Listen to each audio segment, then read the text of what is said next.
Welcome to the NBA Slate Breakdown. I'm Jason Gilbo. With me here is Brent Hyden, who sobered up for us today, which was nice. You sent me a message last night. You're like, I don't know, we may have to do this pod at like 4:30 in the afternoon. It might have been a pre-tip podcast, but just a little bit hungover. But I'll be able to suck it up and hang in there for the watchers and listeners. Yeah, I don't expect a lot of Philly watchers to be out there because I'm sure electricity's down, Wi-Fi down, like the whole East Coast like grid is probably just done because of Philly. Yeah, all those riots and everything. It's brutal stuff. Got a nice 7-game slate here to start the week off. We're closing in on the NBA All-Star break. Once again, I know you put in your article, guys to follow, because this should be really the week that kind of everything gets together now. Yeah, the trade deadline is Thursday afternoon, so things will start to heat up today and tomorrow and Wednesday, and yeah, it's going to be an eventful trade deadline, I think. So make sure you're keeping track of who's being rumored to be traded and whatnot, because teams are just resting or sitting those guys until these deals are done. Let's jump into this first one here. Washington and Indiana, 212 over under. We'll start with the Washington side. Obviously, still no John Wall, going to be out for quite some time. Let's start with Bradley Beal, whose price was kind of adequate over the last week. It took a big jump, but of course, he's shown that upside without Wall. But price is kind of at a new level here. Yeah, on DraftKings he's 8,900, which is actually down compared to what it was last game where he was 9,100. I believe on FanDuel he's 8,400, which is definitely a solid price for him. He's the guy that I do have a lot of interest in. We know the usage rate without Wall is extremely high. It's 33.1%. He's coming off 3 straight solid outings. He had a 50-plus point outing against the Raptors. 20 field goal attempts in that game, 19 the game before that, 15 last game. And the matchup isn't as bad as people might think it is. Like on paper, if you look at it, the Pacers, one of the best teams in the NBA defending shooting guards, but over the last 10 games, that hasn't been the case. I made my case for Bradley Beal in the GPP article because people might be scared off with Oladipo defense when Oladipo doesn't necessarily line up against the opposing shooting guard all the time. So I think he's an excellent play just because he's going to have his ball in the hands so much. And the fact that he's getting the rebounds and the assists to go with the scoring makes him a really solid option. Yeah, definitely. And we've even seen some of the other guys pick things up here. We've seen Otto Porter of kind of bounce back. He was pretty meh for a while. We've seen Marquise Morris play pretty well. I like this Washington side. I like Beal in the backcourt. I think I have some interest here in the front court as well. Like, I don't think I'm going to be looking much at the guards of like Satoransky or Frazier tonight. Satoransky's price has come up a little bit. I don't mind him, but I think I'm just going to go some other directions. I mean, he's still a solid cash game option. I don't think we're going to see him put up, 36 fantasy points like he did against the Magic last game. But we're looking at a guy, 26, 24, 22 fantasy points over the last 3 minutes are going to be there for him. I think he's a fine cash game option at his price. He's $5K on DraftKings. I think he's 5,100 or something like that on 5,600 on FanDuel. So again, a solid cash game option. And then you mentioned in the front court, like, I think you could definitely get away with using Gortat and GPPs, especially at his price. I mean, he's 5,200 on FanDuel. He's 51 on DraftKings. Excellent matchup against a Pacers team that's been terrible against centers all season long. You're still not using him in cash games just because the minutes are volatile. But especially if Mike Scott sits this game out, you could see some extra run for Gortat. But everyone else is definitely in play. We know Keefe actually sees a solid increase in usage. Otto Porter, Kelly Oubre, all 3 of those guys viable in this matchup. Yeah, definitely. It's not a bad spot for any of these guys. You mentioned Mike Scott questionable. I mean, obviously that's going to be something that's important just because he can take away some minutes from those guys. Yeah, I definitely do like them a little bit more if he's out. But even someone like Otto Porter, who struggled a couple weeks ago, but he's been really solid of late. I believe I alluded to it in the cheat sheets over the weekend, but he actually, I think, still sees the largest usage increase of anybody on the team. I believe it's about 3 or 4%. So the shot attempts are going to be there for him. And of course, the ability to rack up the rebounds, which he has done a lot lately. He had double-digit rebounds against the Raptors. Yeah, I like him. And you mentioned the usage, over 20% in 3 of the last 4 games. Before that, hadn't had a 20% usage game since 2 days after Christmas. So it's been a while. He's kind of been out of the picture there, and he's back. So, yeah, Porter, Morris, Gortat, Beal. You can definitely look at the guards, Oubre as well. Good spot here for Washington. Yes, it is. Indiana side, going to be a little bit tricky now to talk about just because the injury report dropped and we're dealing with questionable tags on Miles Turner, Darren Collison, Victor Oladipo. Definitely some value to be had here if any of these guys sit, but I'm kind of leaning on most of them probably playing. Yeah, I'm actually gonna hop on a plane here whenever we finish this podcast and head out to Indiana because I may have to suit up for the Pacers. So you might see me out there on the courts wearing the old Hickory uniform. But yeah, definitely gonna have to keep an eye on the news for all of these guys. I did have a lot of interest in Darren Collison. He made it in my GPP article, going up against a Washington defense that has actually really struggled against point guards of late. They're 21st in defensive efficiency. The minutes have been really solid for him. We've seen him over 30 minutes now in like 4 or 5 straight games. Production's been decent.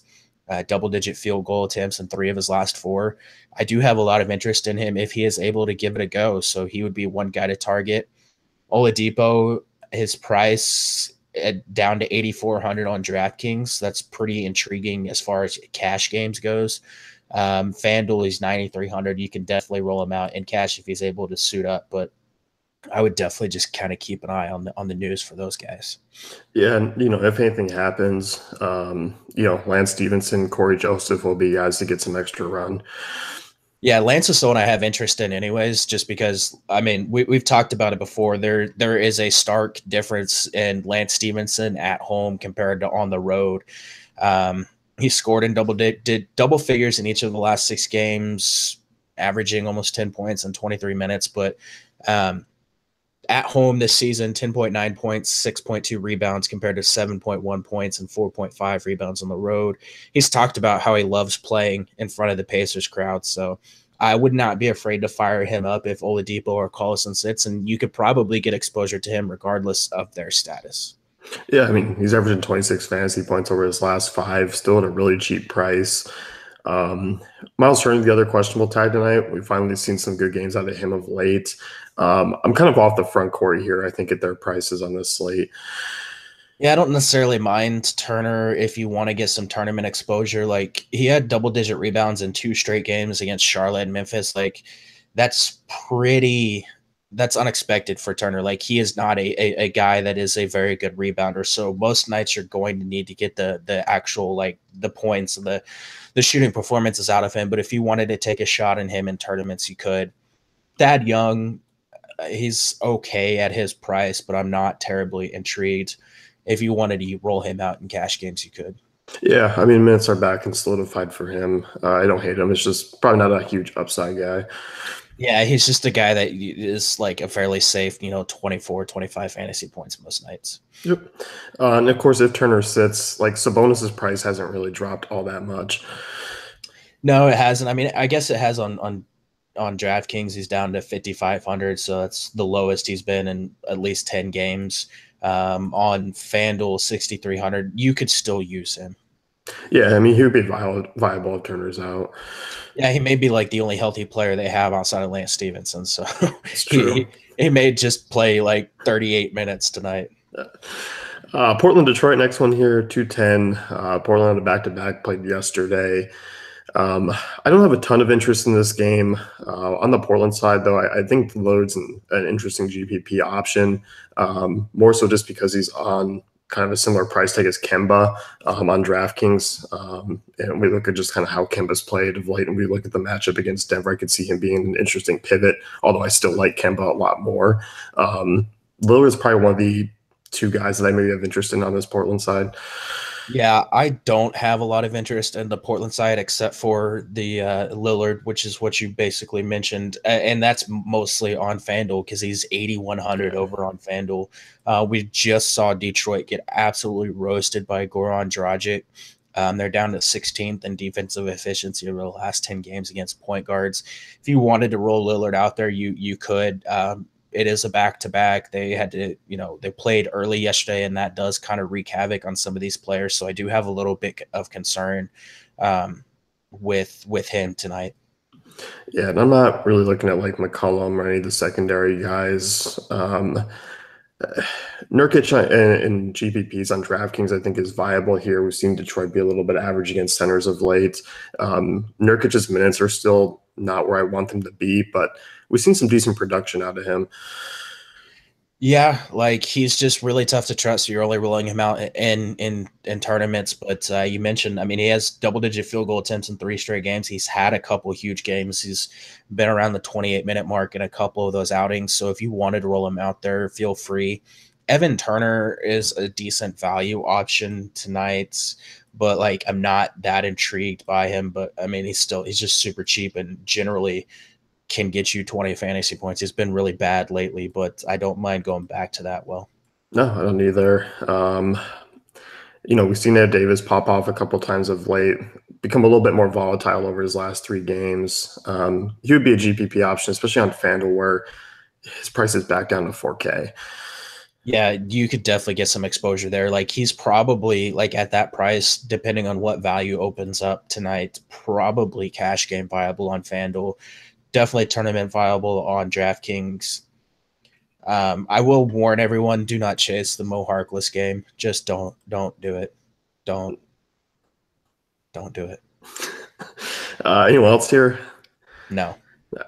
Detroit side of things. This is another spot where I'm not terribly thrilled, but I mean, some of these guys have just been playing so well of late, and they're still somewhat cheap. But we're starting to see the prices kind of come up on some of these guys, like a Stanley Johnson, Ish Smith, and Portland's a decent defensive team as well. Yeah, I think on DraftKings you can get away with rolling Ish Smith out in cash games. Probably not a tournament option just because he doesn't really have a ton of upside. Like, I mean, we saw it against Miami where he put up 42 fantasy points, but I don't see him coming out and doing that again. But at 5,500, he's still a very, very solid cash game option. He's been playing really well of late, so I do like him a little bit there. You mentioned Stanley Johnson. 4,800 is not terrible. Like you're locking in a guy playing a ton of minutes. So you could definitely roll him out there in cash games as well. I think Blake and Andre are the 2 guys that I have the most interest in. They've been playing they play really well together. And Drummond coming off a 2020 game with 4 blocks and 4 steals. He's just been playing out of his mind recently.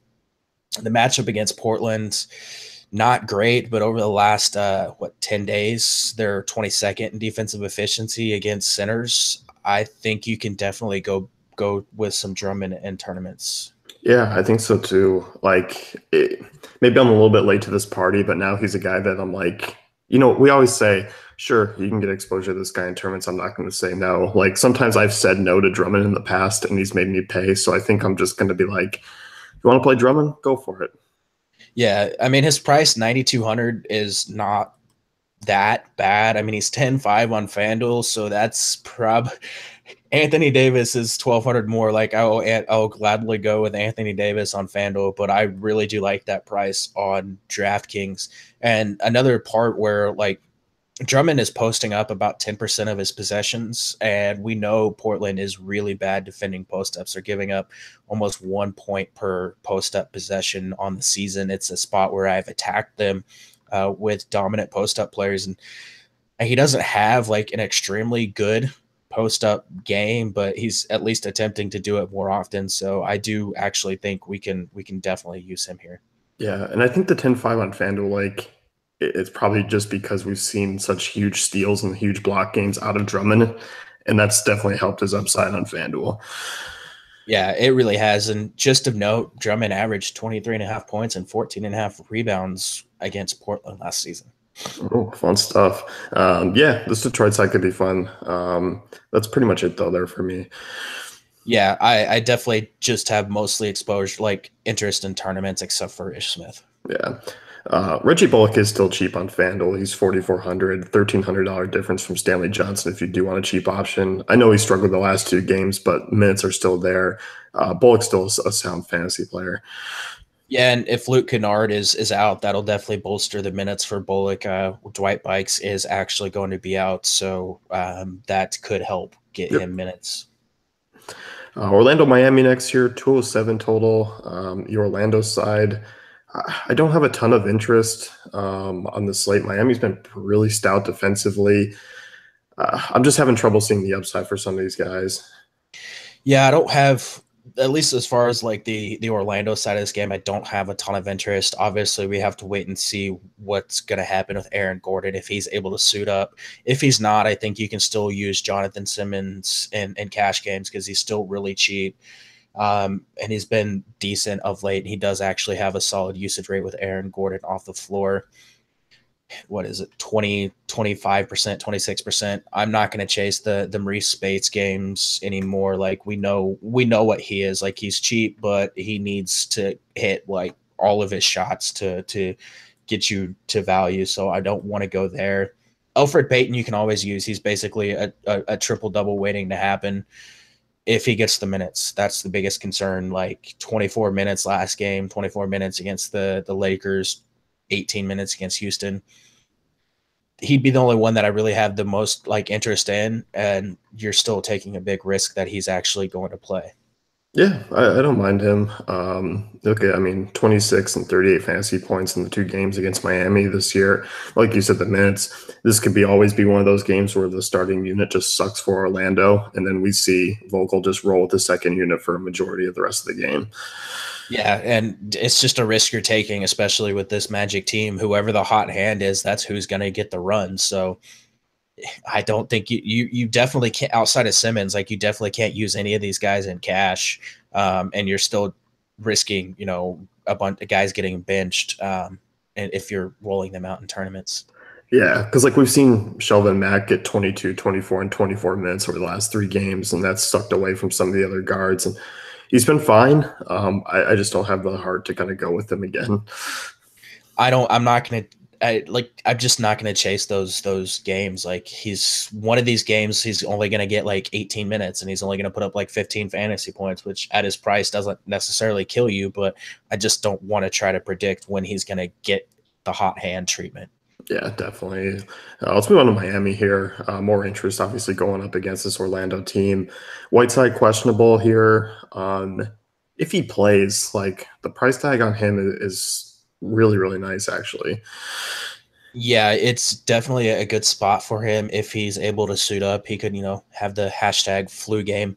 Um, I love the spot for him in tournaments if he's able to go. Again, he's another guy whose minutes are really, really questionable. Like we know he could come out and get you 28, 30 minutes, or he could be benched the entire fourth quarter and only play 18 minutes. It is definitely an upside spot for him against against an Orlando team that on the season has struggled against centers. They've been better of late. They're 13th in defensive efficiency.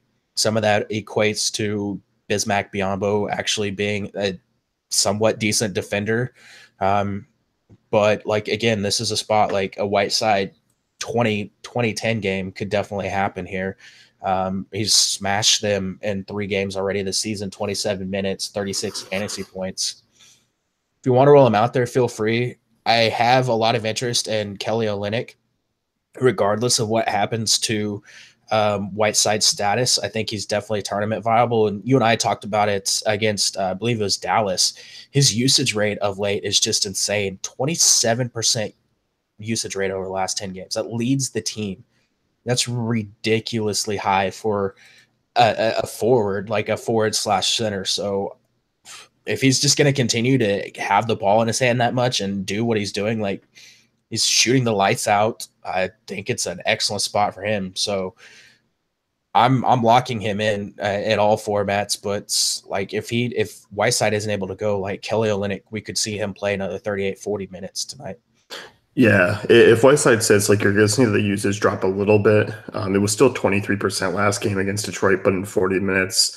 When you look prior, like he's going to probably play right around 20 minutes, regardless, or if Whiteside plays, like he'll play 20 minutes and see a usage rate near 27, 28%. Like he's been a great GPP option of late. And tonight, obviously, if Whiteside sits, he'll be a little bit popular. But if Whiteside plays, like he's still an excellent GPP option, and the ownership's going to be just severely low. Yeah, I mean, this dude, I mean, he's got what, double digit field goal attempts in like 7 of his last 10 games. He's six. Let's see. Here are his 3-point attempts over the last 4: 8, 6, 6, 7. Anytime you're getting a guy that's coming off the bench and just jacking up threes against a team that's not great at defending the 3-point line, I'm all in. Yeah, Magic 26th in opponent 3-point percentage this year. Yeah, they're what, 37.2% is what they're allowing him to shoot. So yeah, he's definitely in a good spot. And this is, I mean, it's a matchup he's already been really solid in. 27 minutes in 3 games against Orlando this season, 31 fantasy points, 5,200 on DraftKings, 5,100 on FanDuel. That's just way too cheap. Yep, definitely. Josh Richardson, once again, like I have no issue with him coming off a big game against Detroit. He's another one. We've seen 2 terrific games against Orlando this year, over 30 fantasy points in both. Price tag just kind of never really seems to move. Like he's always at that, mid 6K range. So if he fits, like I don't mind him here as well. Yep, definitely a good spot for him. The same goes for James Johnson. I do prefer Johnson if Whiteside sits. He broke out of his slump last game, put up a really, really good game against Detroit with 38 fantasy points, 18, 7, and 5. Looked much better. I believe he actually, let's see, he got moved to the bench for that game. So it definitely could happen again. But I do like James Johnson, Josh Richardson, and Goran Dragic. If Whiteside is out, 29% usage rate. That's pretty high for him. Excellent matchup. I don't necessarily think we're going to see a huge upside game out of him. Like we're not going to see the 52.5 fantasy points again, but it would definitely be a great spot for him tonight against the Magic. Yeah, I like him here as well. That's about it for me. Like Tyler Johnson's been getting some run, but the usage rate is just severely low for his time on the court. Yeah, he's going to have one of these games where he pops off and puts up like 35 fantasy points. So I don't necessarily think you should like completely X him out if you're building a bunch of lineups. Definitely want to get some exposure there just because of the matchup is so good. Yeah, and the fact that he's shooting guard eligible on DraftKings, right? Yeah, Aaron Gordon is out tonight. Oh, there we go. Perfect timing. That's it for Miami. Yeah. Moving on here, Utah and New Orleans. Start with this Utah side. Donovan Mitchell's got the flu. Rodney Hood's probable. Although Rodney Hood could get sickness at any time. Aaron Gordon's out of the dunk contest. Oh, we had to kind of think that was going to happen. No. Screw everything, man. Who would you have replace him? I don't know. Terrence Ferguson, I think, is an interesting name to keep it on. He's got some hops. Yeah, I wouldn't mind that. Yeah, it's about it. It's hard to think on the spot of like guys that are just ferocious dunkers. Yeah, it really is. Vince Carter at his age could come in and do it. he could probably still get up for a few dunks. Utah, if Mitchell sits, I think this would be pretty interesting here. Like I like this game a lot. Ricky Rubio's been fantastic of late. I don't know what got into him the other night against the Spurs, but he was 9-9 at the half. Yeah, I definitely have to apologize. I did not have Rubio in the cheat sheets over the weekend because I did not see that game coming. Obviously, he was bolstered by Donovan Mitchell being ruled out late, but if you want to get some exposure to him, feel free. I'm probably jumping off the train because I know what's going to happen with Rubio at one of these points, and he's just going to collapse, and the floor is going to come out, and he's going to put up like 8 fantasy points in 30 minutes. But if Mitchell sits again, it's really tough to fade him. So I'm going to fade him personally, but I probably wouldn't recommend doing that in cash games. You could definitely do it in tournaments though. But you mentioned Rodney Hood. No, I can't do it. I can't. Like the flu is going around. It's one of these situations where we're definitely going to get the Rodney Hood is sitting on the bench with bubble guts because he's like sick again. Like I just, if you want to get some tournament exposure, go for it. But I can't do it. I just can't. Yeah, I think I'd rather take a shot on Alec Burks. We haven't seen huge upside out of Burks, but we know the minutes are going to be there. We know he's going to get his shots up. He'll do a little bit of everything as well. He'd probably be the guy that I have more exposure to if those guys are out. Yeah, and he's not at risk of shitting himself on the floor, It's true. Or off the floor. off the floor. Other guys here, I'm a little bummed. Joe Ingles kind of let me down the other night against Phoenix. I can't figure him out this year, or maybe in the recent weeks. I like it feels like he's a guy like he just doesn't do good in the best of matchups, but um he's still a solid cash game option. Like he's still playing a decent amount of minutes. He's getting his shots up. It's an excellent matchup against the Pelicans tonight. I would definitely get some exposure there, and also Hassan Whiteside is expected to play. So just yeah, so there's that. But I think if I were looking at this Utah side of the game and Donovan Mitchell is ruled out, I would probably have the most exposure to Burks and I guess Rubio and then Joe Ingles and maybe punt with Rodney Hood. Yep. What are you doing with this front court here? Derek Favors has been playing pretty well. Rudy Gobert too. Um, Obviously, it's not a bad matchup here against this front court. Like I think we talk about this all the time. Like even with the bigs here, even with Davis, like I'm still willing to take bigs against New Orleans. Yeah, I think both are solid options. I do like Favors a decent amount in cash and tournaments. New Orleans 28th in defensive efficiency over the last 10 games against power forwards. It's an excellent spot for him. So I do really, really like him. And the Pelicans really struggle against spot up shooters. Favors is a guy that can actually stretch out to the 3-point line and hit on those spot ups. So I think he's a guy we could see a ceiling game out of him, especially at his price. It's 5,600 on DraftKings. That's super cheap there, and he's 54 on FanDuel. I really like him in the spot. And you mentioned Gobert. I can't roll him out in cash games because I think there's just so many better options at center. But he's another guy with really high upside in this matchup. Yeah, I like him. Fair price for him. I think now that Whiteside's playing, like obviously Whiteside has a higher ceiling if you're looking at the similar price range because we didn't talk about Whiteside's FanDuel price, but it is 7,800. Yeah, definitely would go with Whiteside over Gobert there. But even Gobert on FanDuel is 7,300, so that's still a solid price. But I think I prefer Whiteside. Yeah, I do too. That's about it for Utah. If Mitchell plays, are you looking at Friday when he had the huge game? Like, I just wasn't expecting that at all. I wasn't either. Like he's a guy you can definitely roll him out in cash games. Like I'm not expecting him to drop another 60 fantasy point game. He's probably gonna end up right around like 38, 40 fantasy points, which at his 7K price tag is fine. Um, I don't know. I kind of think he doesn't play. Like I think this is probably another game where he sits out. New Orleans side of things here. This is obviously a team, with Mirotic in, really intriguing. And Mirotic price is up. Drew Holiday's price is down quite a bit. And Holiday's actually a guy that I have a ton of interest in on this slate.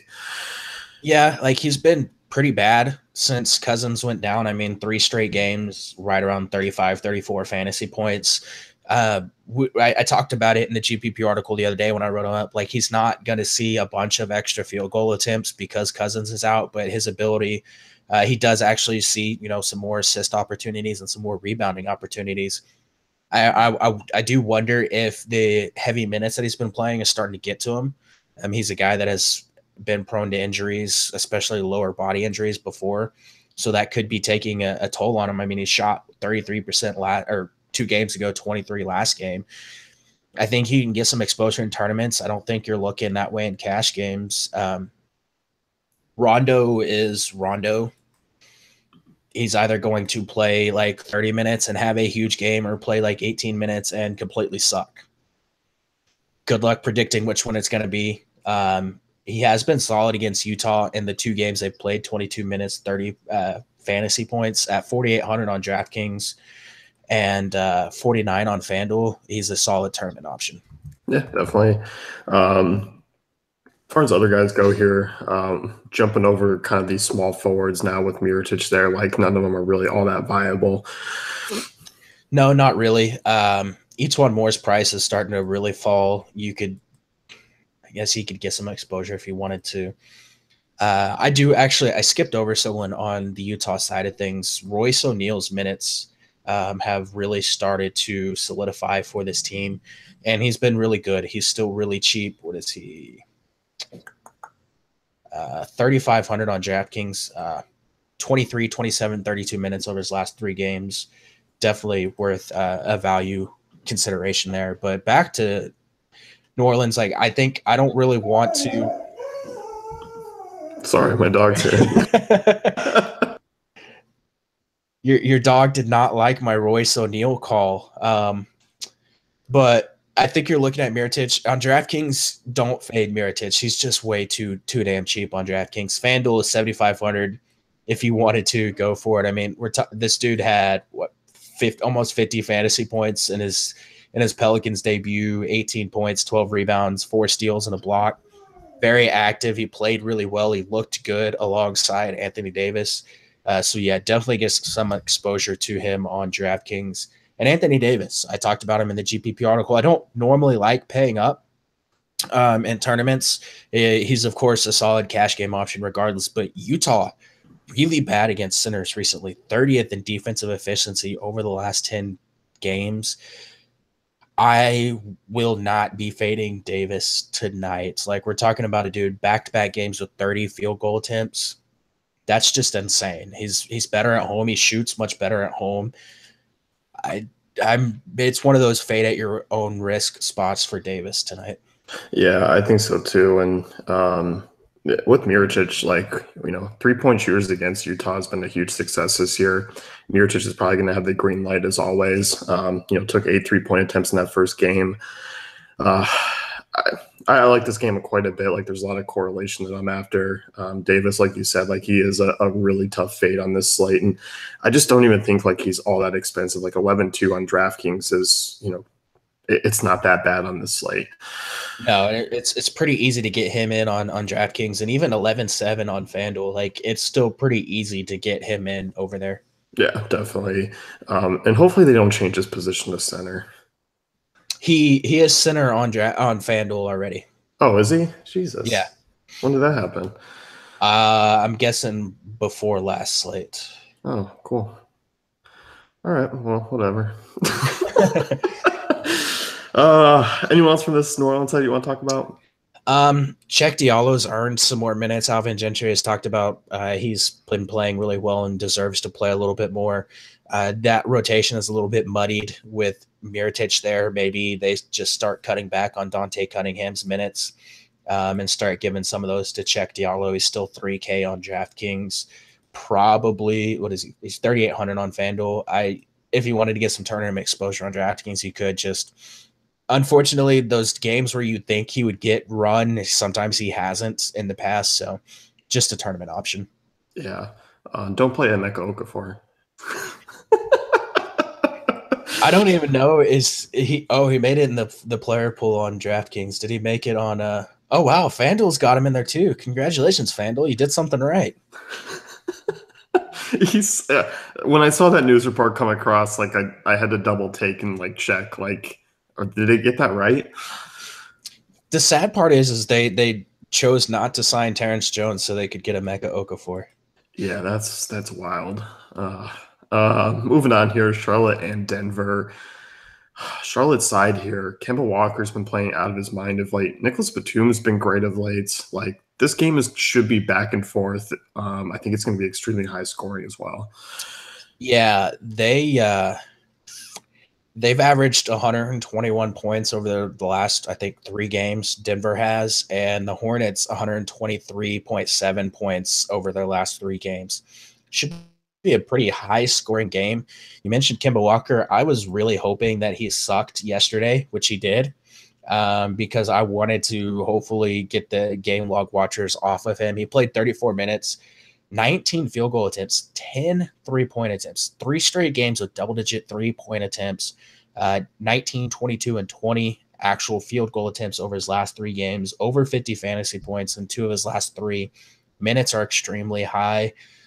Yeah, I want all of the Kemba Walker against a Nuggets team that cannot defend point guards. They're 26th over the last 10 games in defensive efficiency against the position.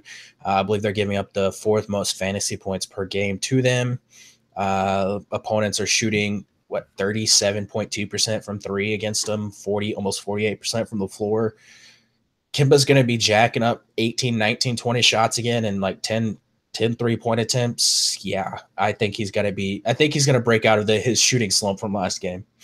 Yeah, I think so too. And like he's my favorite point guard option on the slate, like a guy that I am trying to jam in with Davis and kind of work from there because I mean he's just been phenomenal. I don't know what it is of late, but we've really seen things pick up and his minutes have been averaging 38 over his last 5 games. Like he's always been a decent minutes guy, but now we're getting that kind of extra run where that really heightens his ceiling.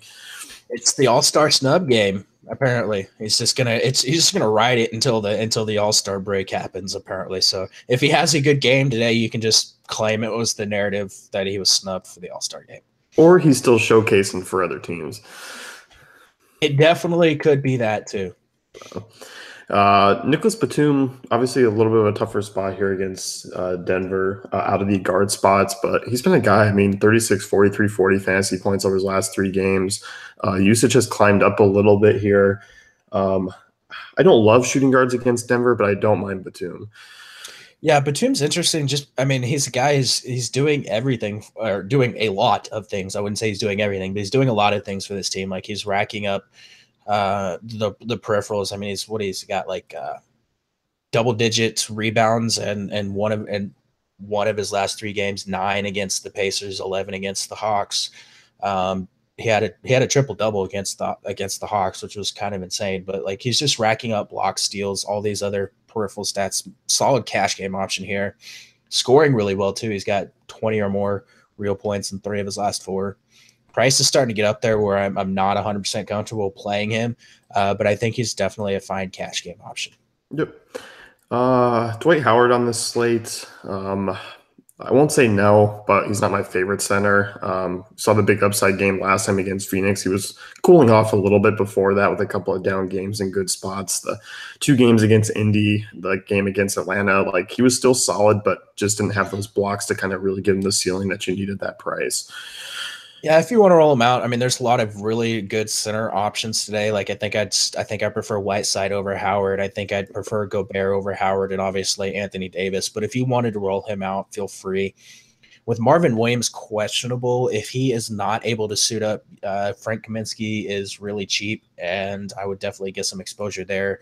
Denver 27th in defensive efficiency over the last 10 games against power forwards. So Kaminsky gets the start, I would definitely have a decent amount of exposure. And he's viable even if Marvin Williams is able to go. I mean, the last time these teams played, 27 minutes, 9 of 15 from the floor, 32 fantasy points. So he's viable regardless of Marvin Williams.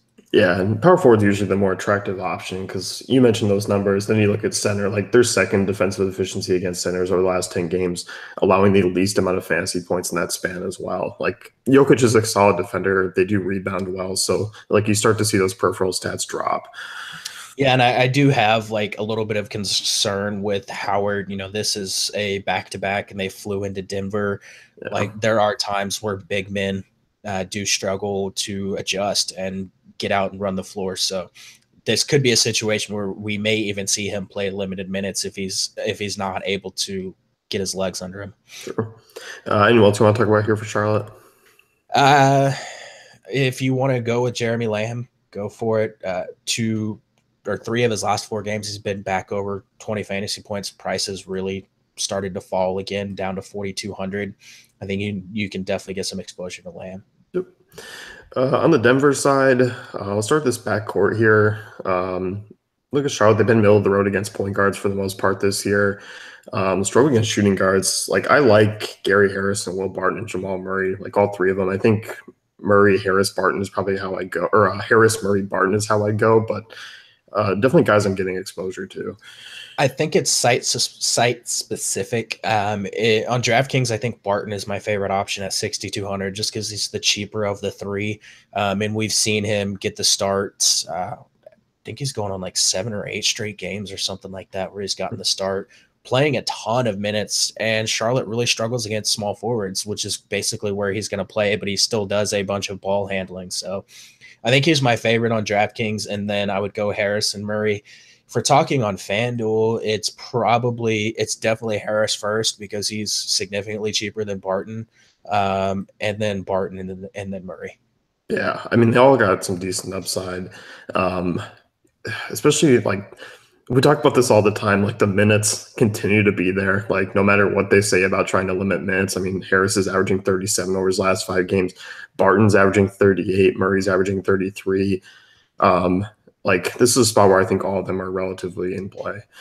Yeah, Murray's the one that I do have, like, I guess the least amount of interest in, just because we have seen at times, if he is struggling, he will get yanked. And he did actually kind of suffer a quad injury against the Warriors. I don't know how if that's going to flare up and bother him. So he's probably only tournaments for me, but the other two viable in all formats. Those minutes just make them so incredibly appealing tonight. Yeah, definitely GPPs, and I think he'll go overlooked just because Rubio is $100 more. Dennis Smith's in the good spot, who's 300 more. You have Collison, Peyton, down. Like it's a pretty crowded area. Yeah, it's a very, very crowded like price tier right there. So definitely would probably go overlooked here. Yep. As far as the front court goes, Jokic, like obviously, we've seen Charlotte be good against opposing centers. Jokic just has that upside that like he's going to be a GPP guy for me, even in like non-ideal spots. Yeah, he's always going to be a solid tournament option. Charlotte over the last 10 games, though, 20th in defensive efficiency against centers. Definitely cash viable if you're fading Anthony Davis. I mean, just the fact that he has the triple double upside, which we've seen, what, 2 of his last 5 games, I believe, or something like that at triple doubles. Yeah, 2 of his last 5. Kind of struggled against the Warriors, which was not expected. I thought he'd do a little bit better, but still 9 rebounds, 5 assists, 19 points. Excellent spot for him. And I mentioned Dwight Howard may see limited minutes if he's not able to kind of get out and run and keep pace with his team, which would mean like Jokic versus Kaminsky, and Kaminsky is a terrible defender. So I would have a lot of interest in Jokic then. The rest of the guys, though, like Wilson Chandler, 3,800 on FanDuel at a fairly weak small forward position. He's interesting over there. I think Trey Lyles is the guy that I have the most exposure or most interest in, just because he's been really solid of late. The Charlotte Hornets really bad against power forwards over the last 10 games. I think he's the guy that I have the most interest in. And 5,300 for a guy with 30 plus fantasy point upside in this matchup. I think you can kind of lock him in as a core option. Yeah, no, I'm with you. That price on Lau is really fair for DK, and we just know like usage rate's going to be there. He's going to probably play around 25 minutes. He's a shooter. He's a guy who can get hot from 3. Yeah, like you said, we've seen Charlotte really struggle against power forwards. On FanDuel, he's a little bit more expensive, but 6,100, with some of the other price guys, like he's still in play. Yeah, and Donovan Mitchell is now probable tonight. Oh, so there we go. That's about it from the Denver side.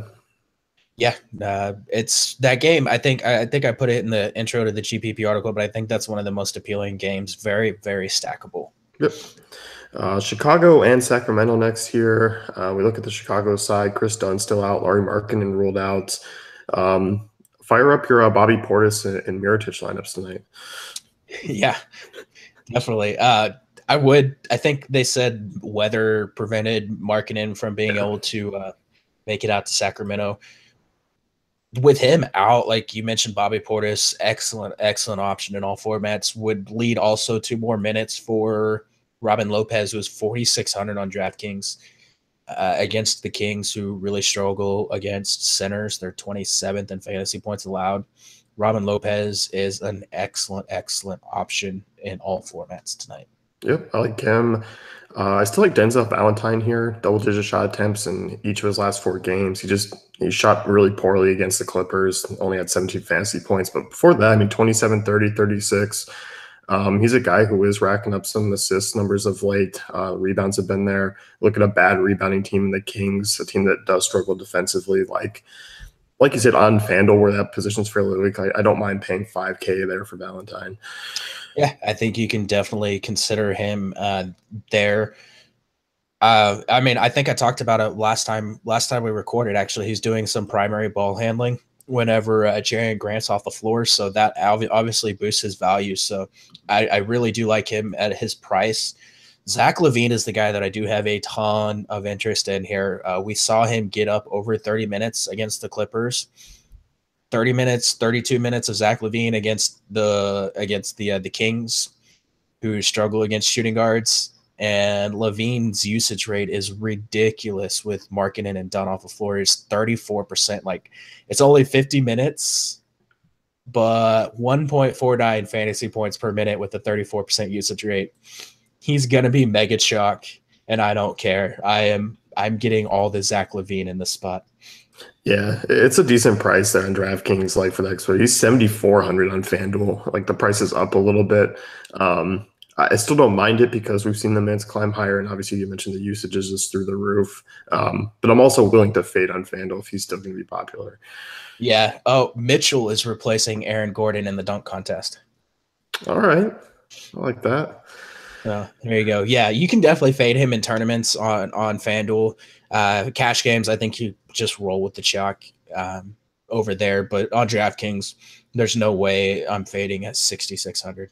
Yeah. As far as like Jerry Grant goes, like the minutes are going to be there. He's been pretty solid. Like he had the one huge upside game, against New Orleans, and then outside that, like he's been around 25 fantasy points. I don't mind him at his price, but I'm still probably going to be looking at some other options just because he is pretty close in price with some of these other guys. Yeah, like if you want to roll him out in cash games, feel free. Like he's not a huge upside option, but like was he 5,900 on FanDuel? I would rather Darren Collison. I would probably rather have Darren Fox, Tomas Satoransky, all these other guys that are a little bit cheaper. Actually, I think I would rather go that route. Yeah, there's just more options to consider. And I'm getting Bulls exposure tonight for sure, and it's not going to start with Grant. Yeah, it's Lopez, Portis, LaVine, and Valentine. Yeah.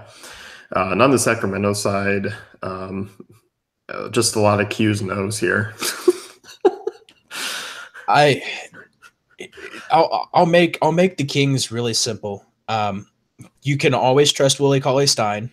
Darren Fox is pretty much a lock for like 32 fantasy points almost every single night.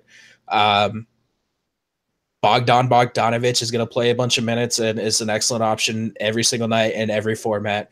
Buddy Hield, you're relying on him to hit his shots. If he's not hitting his shots, you're pretty much screwed. But against a Bulls team that really struggles against spot-up shooters and shooting guards, I think he's an elite GPP play.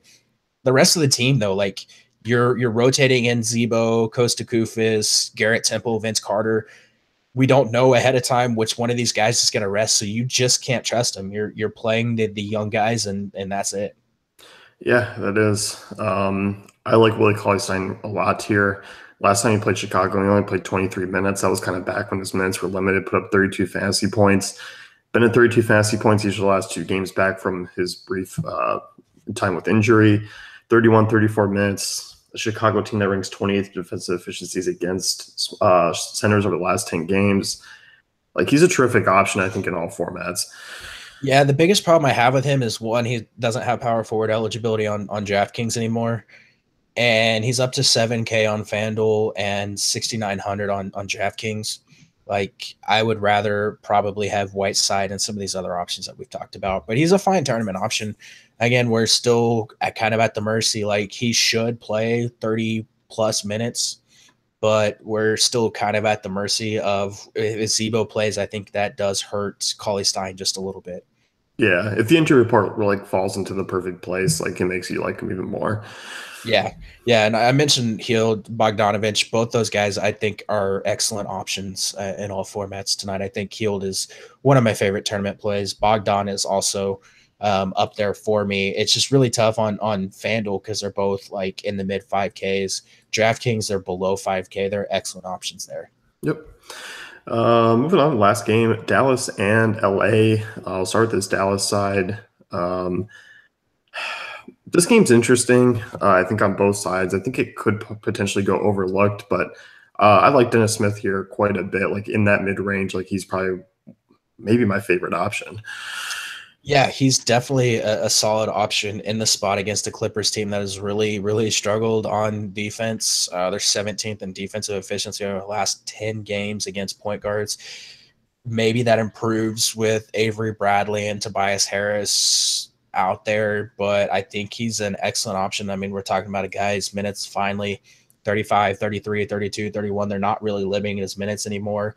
Usage rate is still up there. And if Harrison Barnes is out, you're going to see him shoulder a decent amount of load here.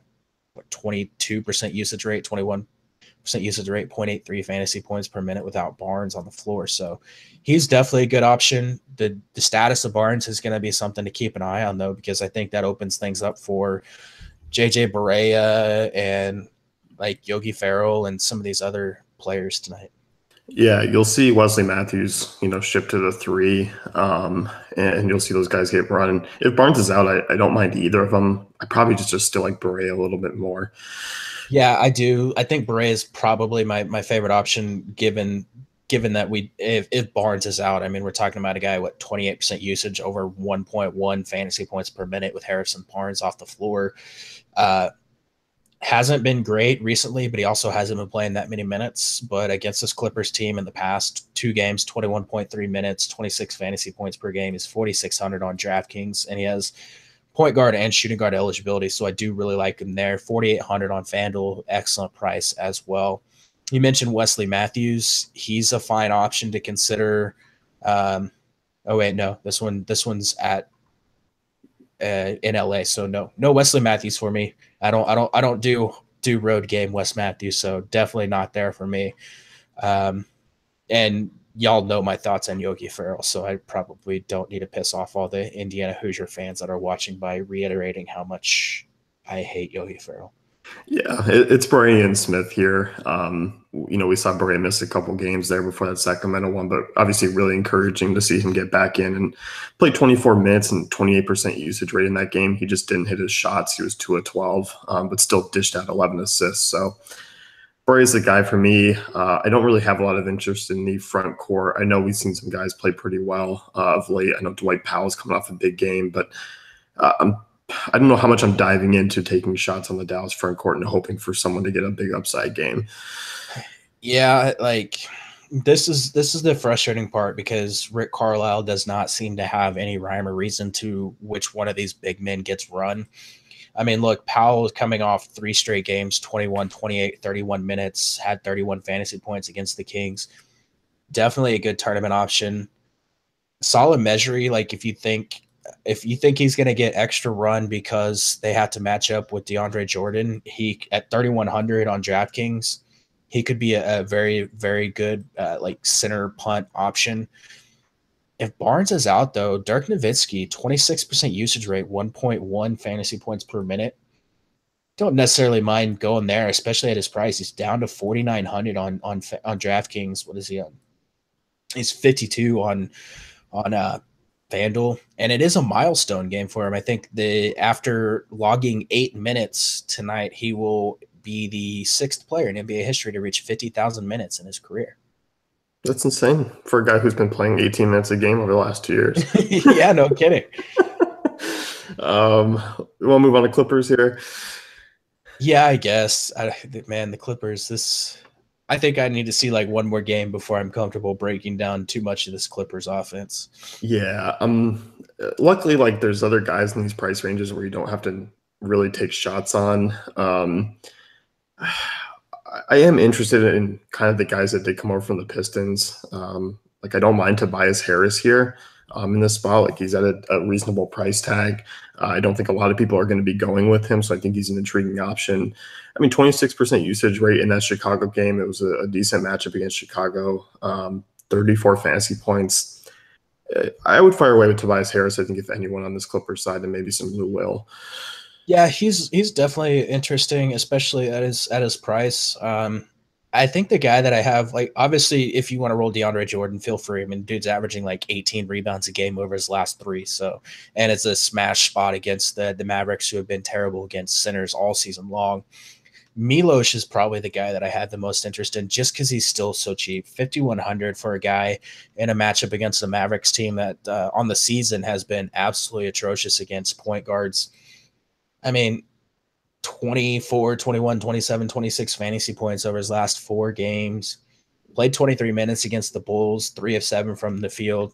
I think we could see him get up to 30 fantasy points tonight in the spot, and it's a solid matchup for him. But I think the rest of the guys, you're just maybe taking some tournament flyers on and hoping they pay off. Like, I'm not going to go with Avery Bradley.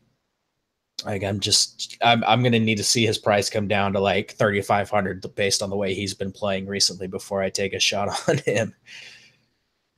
Yeah, I'm with you. I think he's a little bit more playable over on FanDuel, where he's 4,500 and obviously two shooting guards. But yeah, he's been awful this year. Like, I mean, he's a guy who's probably gonna, like, his floor is in the teens, low teens.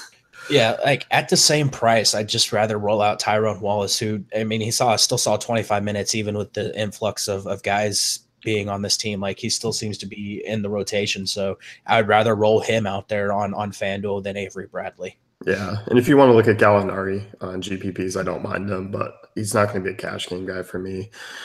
No, but he definitely is interesting. Double-digit field goal attempts in his first two games back. Played 30 minutes against the Bulls.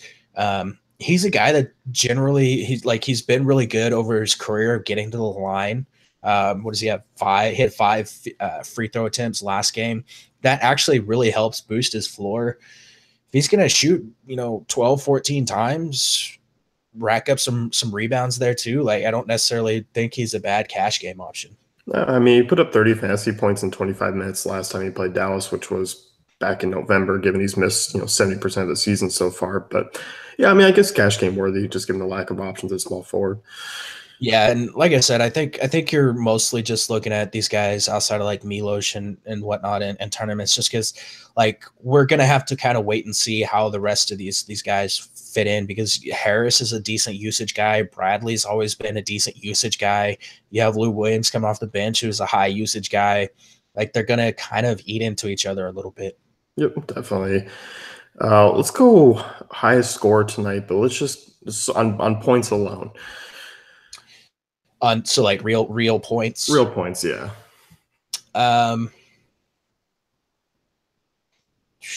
It's really tough to not say Anthony Davis here, given he's shot 50 times.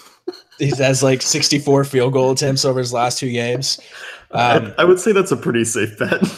I would say so. Like, I'm not gonna go there though. Like, I think he should be off limits for this game. I'm gonna go with Kemba. Okay. I'm gonna go Lillard there, because it was basically between the two guards and Davis. So I took two of those options off the board for you. Yeah. Although Oladipo, I think, would be interesting as well. Flu game. Yeah. So should be a fun slate tonight. Head on over to dailyfantasycafe.com. Check out Brent's GPP article for tonight's slate. And you do have the update, because you do mention Darren Collison, but there's a little update if he does sit. Yeah, I did put in a couple pivot options from Collison if he is not able to suit up. So check that out, and we'll be back tomorrow, and good luck tonight. Good luck.